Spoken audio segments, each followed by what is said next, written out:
పెళ్లి విషయంలో త్వరగా నిర్ణయం తీసుకోవాలనుకున్నాను, కానీ అనుకోకుండా డిస్టర్బెన్స్ అయింది. పెళ్లి విషయం చెప్పగానే ఎందుకు రాజు వెళ్ళిపోయాడు? రాజ్కి ఇంకేమైనా వేరే ఆలోచనలున్నాయా? లేక పెళ్లి మీద ఇంట్రెస్ట్ లేదా? ప్రేమకు మాత్రం ఓకేనా?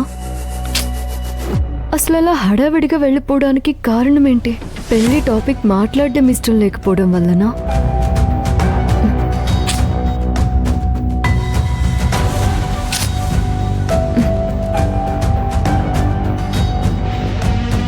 శిశిరా, తొందరపడి అసలు నిర్ణయం తీసుకోకు. తొందరపడి కమిట్ అవ్వకు. ఆ తర్వాత నువ్వే ఫీల్ అవుతావు. బాగా ఆలోచించుకో.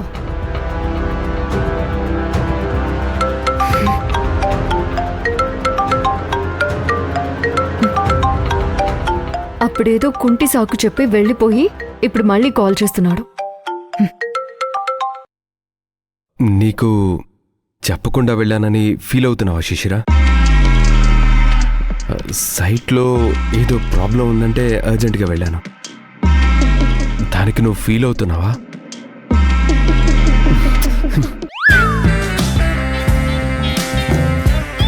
ఏంటి మాట్లాడడం లేదు? నా మీద కోపం, నా మీద అలక. నీకు తెలుసుగా శిశిరా నా పరిస్థితి. అనుకోకుండా అలా వెళ్లాల్సి వచ్చింది.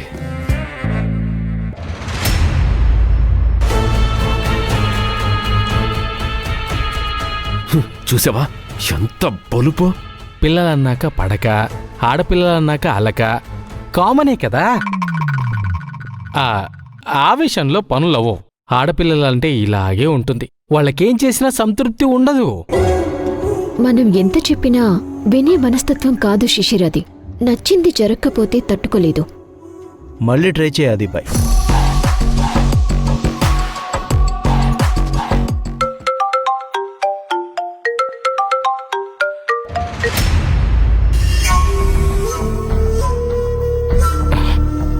ఎత్తడం లేదా? ఎత్తదు. ఎత్తడానికి ఇష్టపడదు. లోపల ఎంత ఇష్టమున్నా ఎంత ప్రేమున్నా ఇలాంటి టైంలో ఇలాగే చేస్తారు. ఆడపిల్లని బుజ్జిగించుకోవడంతోనే సగం మగాడి జీవితం అయిపోతుంది. నేను అలాంటి టైప్ కాదు. నేను ఈ లవర్స్ని, ప్రేమలో పిచ్చిగా ప్రవర్తించే వాళ్ళలాంటి వాడిని కాదు. నేను ప్రాక్టికల్గా ఉంటాను. పిచ్చిగా ప్రవర్తించలేను. నీ లవరు నీ మీద అలిగింది. తీర్చే బాధ్యత కూడా నీదే. మాట్లాడదామంటే ఫోన్ కూడా ఎత్తడం లేదు కదా.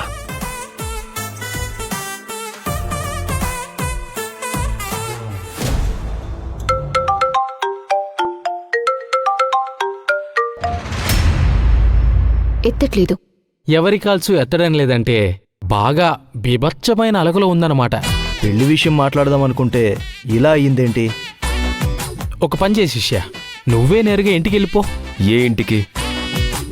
శివగామి ఇంటికి. దొరికిపోవడానికా? కాదు, బుజ్జగించడానికి.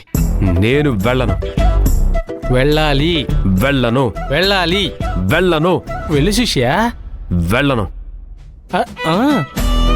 వెళ్ళండి గురు. అది ఏయ్, వెళ్ళండి అది బాయ్. అవును వెళ్ళండి. సరే.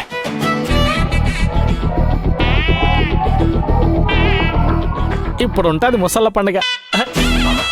మజా చేసుకోవచ్చు.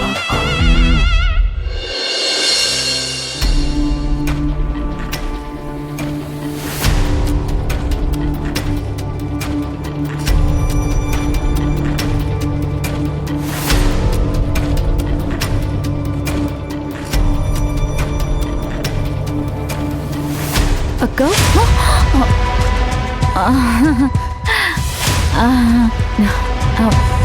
నువ్వేంటి ఇక్కడ? అది నీతో మాట్లాడాలని వచ్చాను. నేను కూడా నీతో మాట్లాడాలని అనుకుంటున్నాను. ఏంటి? నేను ఒక అబ్బాయిని ప్రేమిస్తున్నాను అని చెప్పాను కదా. రాజ్. అతన్ని పెళ్లి చేసుకుందామని డిసైడ్ అయ్యాను.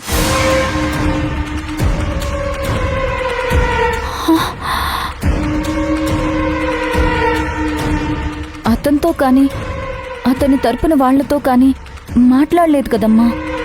ఒక్కసారి మాట్లాడాక నిర్ణయం తీసుకోవచ్చు. నేను నిర్ణయం తీసేసుకున్నాను శివగామి. కానీ నీకెందుకు అభ్యంతరాలు? నీకెందుకు అనుమానాలు? అతని ప్రవర్తన అనుమానాస్పదంగా అనిపించింది. నీకెందుకు అనుమానాస్పదంగా అనిపించిందో నాకు తెలియదు. అది నీ నిర్ణయం. కానీ నాకు నీ ప్రవర్తన కూడా అనుమానాస్పదంగానే అనిపిస్తుంది. నేనేం చేయాలి? అది కాదు శిశిర, నీకు అర్థం కావడం లేదు. పెళ్ళంటే అటు 7 తరాలు ఇటు 7 తరాలు చూసి చేసుకోవాలంటారు. అవును, అది కరెక్టే. మరి నువ్వెన్ని తరాలు చూసి చేసుకున్నావు? తరతరాలుగా ఆచారాలు పాటించే వంశంలో ఉన్న అబ్బాయిని పెళ్లి చేసుకున్నావా? చెప్పేది శ్రీరంగ నీతులు, చేసేవి మాత్రం వద్దులే, అనవసరంగా హర్ట్ అవుతావు. ఈ ఆనంద సమయంలో నేను నీ ఆనందాన్ని ఎందుకు పాడు చేయడం? కనీసం పెళ్లి గురించి మాట్లాడడానికైనా అతన్ని ఇంటికి రమ్మను. నిన్న నైట్ కింద కనిపించాడు, లోపలికి రాకుండానే వెళ్ళిపోయాడు.